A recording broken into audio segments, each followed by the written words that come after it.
Today we're going to talk about how things are going on board here on the Regal Princess, a little bit about how many guests are on board, the breakdown of guests as far as loyalty goes and first-time cruisers, and we're going to talk about how service is going on board. Also, today is a really big day for Royal Caribbean, so I've got a lot to tell you about that, and the big announcement from Royal Caribbean begs a discussion that we need to have. So let's go ahead and get started.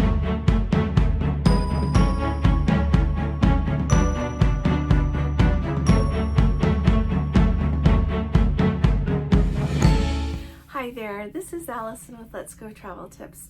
Today is Friday, it is June 14th of 2024, and a very happy Flag Day to everyone. In the United States of America, today is Flag Day, and it's a special day. So I want to bring you up to date on some things here on the Regal Princess. So first of all, today was our second sea day. On this voyage around the British Isles, we have 3 sea days, so we are really excited. We had a really nice day. Then this evening we got to go to the Captain's Circle party. Now the Captain's Circle parties that Princess hosts are for guests who are either platinum or elite with their loyalty status. And depending on how many of those guests there are on board, that determines how many of those parties they have to have. They have them on the same evening, just at different times. So on this sailing, they had 2 of the parties, and one was at 5 o'clock and one was at 6:30.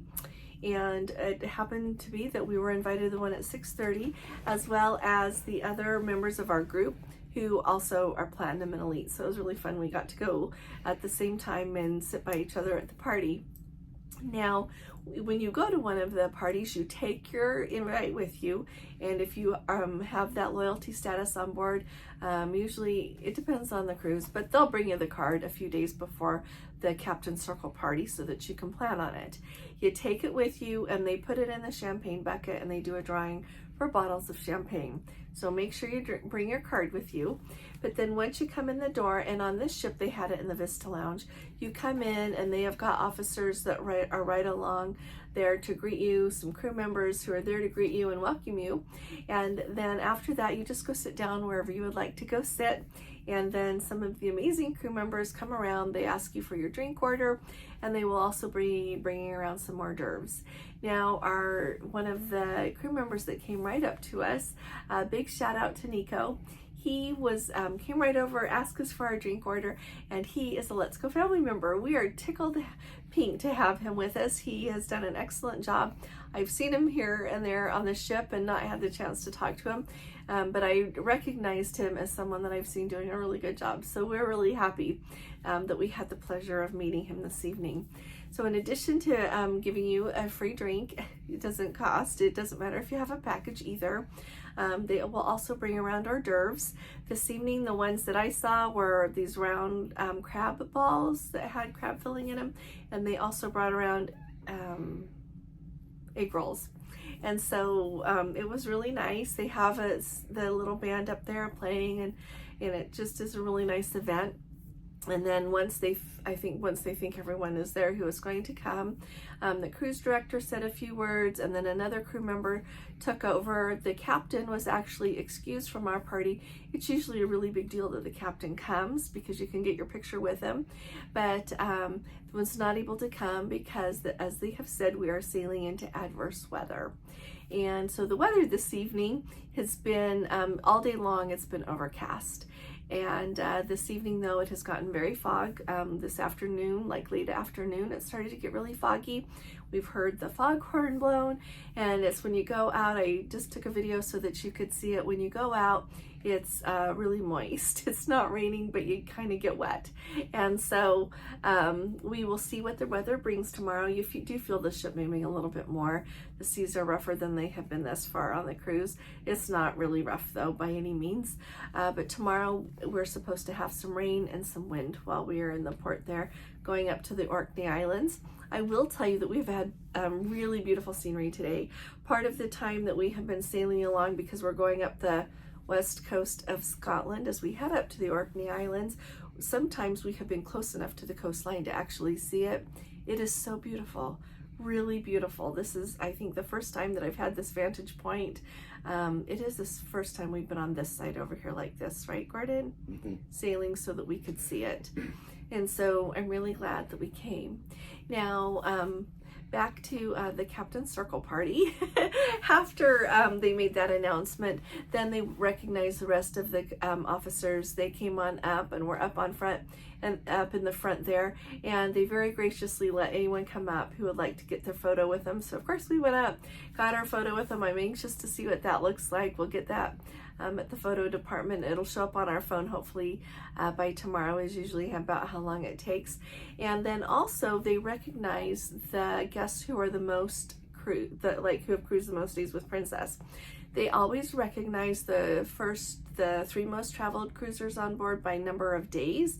And so the 3rd and 4th most traveled were not at our party. They had gone to the one at 5 o'clock, but they the most traveled guests were there, and if I remember correctly, they had around 1,800 days with Princess. And I know that it's really fun because you go on different cruises and you hear who the most traveled guests are, and it can really range in the number of days that people have traveled. So I thought it would be kind of fun if you would like to put in the comments how many days that you have sailed. Not just, you can put with Princess, you can put with any cruise line, because I love to read and hear all the different how much experience you've had on different cruise lines. But I am gonna say, even if you have been on a 3-day cruise and that's what you have got under your belt, I want to hear about it, because you know what? The number of days is not always everything. It's the chance of getting to go and getting to experience it. So I am looking forward to reading about that in the comments. But we've had a really nice evening. Now, I want to talk about something over on Facebook. I noticed that there are Let's Go family members that I have not had the pleasure of meeting very many Let's Go family members on board the ship, so I don't think that there are very many here. But I do want to say that I think it's really interesting to hear the different experiences that people have. It is a big ship, and we are all here doing different things in our experience, but they mentioned that the service hasn't been great, and I think that she was mostly talking about trying to get a drink, that she would go, have to wait a long time. And let me tell you, I don't know if it's because of how many cruises I've been on, or maybe I'm not as patient as I used to be. I don't know. But when I go somewhere and I want a drink, I know this is terrible, I don't sit there and wait for them to come to me anymore. I just go talk to them either before I sit down, or if I decide I want to drink something, like if I'm sitting in the piazza and I wish I had a drink, I just get up and go talk to them, because I agree, there used to be more waiters, and they did seem to be a little bit more anxious to be right on top of it there to get your drink orders, and sometimes they are. Now, we have noticed that if, for example, you're in the piazza and you talk to one of the waiters and ask for a drink, they put it into their little machine there, and then it will show up on our app like an order has been placed. And it does it kind of like you were ordering from your app, but we haven't activated our app because we don't need to. And so, to have the Ocean now, to have it delivered right to you. And so, but it'll show up on your app, and then you just wait for somebody to bring it. Now, when Gordon did this the other evening with getting drinks when we were in the piazza, it was probably about 11:15 at night when he walked up, didn't wait, because it would have been a while to have one come to you. He walked up to the waiter, told him what we wanted, and went and sat down. And it took quite a while for the drinks to come. But the waiter, once he entered it into his little device there, he didn't go get the drink somewhere. He just kept walking around. And so it's clear that they've kind of changed how they do it, at least here on the Regal Princess from what we've experienced, is then it comes from somewhere else. So the waiter that showed up with our drink had like 5 or 6 drinks on the tray that he brought out. And then, so Gordon saw him looking around, and so he went over and got ours, but then he noticed the waiter went and asked the guy that had taken the order, like, where are these people? And so it seems like they've kind of changed how they do it. And my guess is it's an attempt to make it run more smoothly and to kind of streamline everything. But yeah, I just kind of don't wait around for that anymore. So if you're somewhere and you want a drink, I know in a perfect world you would expect them to get right over to you and get your drink.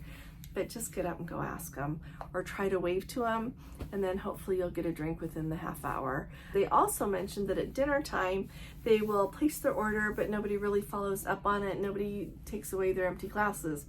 See, this is a really interesting thing, because our experience has been that we get our first round of drinks, we have 2 large tables for our group. At one table, the assistant waiter there, which is the one that takes your drink order, does all of these things. He's like out of this world. He is on top of it. You get your drink, he asks you if you want more. He is really all over it. He does an excellent job. At the other table that we sit at, the head waiter is really on top of it, but the assistant waiter, who was supposed to be in charge of drinks, brings your drinks, but you don't hear about drinks again. That's just, you don't. And I suppose, well, I know because the head waiter at that table is so good that if I asked him for another Diet Coke or whatever I wanted, that I'd eventually get it. At the other table, they keep offering. And so at the other table, it's interesting because the head waiter is good, but the assistant waiter is wow. And so, you know what I think it really is? I think it just depends on who you get, because it seems like it's that way in a lot of things in life, that some people love what they do and are very anxious to do a really good job at it, and other people, they're happy to do their job, but it's not quite the same level of service or you know what I'm talking about, am I right? So let me know in the comments what you've noticed lately when you go. How do things work? And tell me about other cruise lines that you've been on recently as well too. We're going to be going on Celebrity 2 times later this year, so I'll be able to tell you about that. And of course we've got another Princess Cruise, 2 more Princess Cruises this year. So we've got a lot of ground to cover together, all of us. So I look forward to hearing what you say about that. If you haven't subscribed to our channel yet, will you please go ahead and hit that subscribe button? Would love to have you with us, and that little bell next to it, if you click on that as well, you will get a notification on your phone or your email, however you decide, every time we go live or put up a new video so that you don't miss out. Also, if you appreciate my updates, would you please give this video a thumbs up? Thank you so very much. Alrighty, this is so exciting. So today, Royal Caribbean took possession of Utopia of the Seas. Now, Utopia of the Seas is kind of in its class of its own because it's not quite as large as Icon of the Seas. It's not in that Icon class. It is in the Oasis class, but she was built for a very specific purpose that Royal Caribbean nor anyone else has really built their ship specifically for before, and it is for the 3-night weekend cruises and the 4-day week cruises. That's all she's going to be doing. So they took possession of that ship today, Utopia of the Seas, and in France, where the shipbuilder is, and she is going to start sailing out of Port Canaveral with her first paying guests in July. It is a really big deal. So once they start sailing there from the Port of Canaveral every Friday, they are going to set sail for a 3-night cruise for a long weekend. And then every Monday, they are going to set sail for that 4-day cruise during the week. So a couple of things about that I thought would be fun to talk about. First of all, Royal Caribbean is calling that ship the world's biggest weekend. Really, the world's biggest weekend. They say that there are over 40 ways to eat and drink, and that they have more pools than the number of days you're going to be on the cruise. So there is going to be so much to see and do on that ship. And like I said, it's just those short cruises that I think it's going to really open up the world of cruising for a lot of people in 2 ways. One, in the length of the cruise. It'll make it so that people that can't take quite that much time off work, or people that want to have the price tag that goes with a shorter cruise, they are going to be able to do that. At the same time, I don't think those cruises are just going to be completely budget, right? I've looked at how much they cost to go on, and on some cruise lines, you can pick up a 7-day cruise for that much. But at the same time, I also think that everything that the Utopia of the Seas is going to be offering is going to be pretty special, and we're going to want to try it. On every one of those sailings, they go to Perfect Day at Coco Cay. I like to call it Perfect Day. So that's a really fun thing. You always know that you're going to get to go there. If you haven't been to Coco Cay yet, I actually really enjoyed Coco Cay. There are so many things to see and do, and you can take it from the level that you get off the ship, and you don't have to spend anything else as far as money goes. You can go, they've got different beaches that are included, food that's included. They do have shopping if you want to buy something, you know, like a shirt or a hat or a bag, all that kind of stuff. But clear up to, they have a water park that it costs per person to get in. They've got cabanas that cost extra, all of these different things. So you can really tailor your experience on CocoCay to make it match up with what you want for you and whoever you're traveling with. And it can be different on different trips based on who you're traveling with and what your goals are. So I think that it's really exciting. I'm really excited to get to try Utopia of the Seas sometime and share it all with you and let you know. I know that this is another thing that came to my mind a lot with this is, you know, sometimes we cruise different lines for different reasons. And it occurs to me that we've got a lot of people who probably sail on Princess Cruises that when it comes to time to taking their children or their grandchildren, they want a little bit more going on as far as activities on board the ship. So if you want to take your family with you, you have the option to take one of those shorter cruises on a ship that offers everything. And I think that that is a really unique experience, and I think that Royal Caribbean really thought through on this.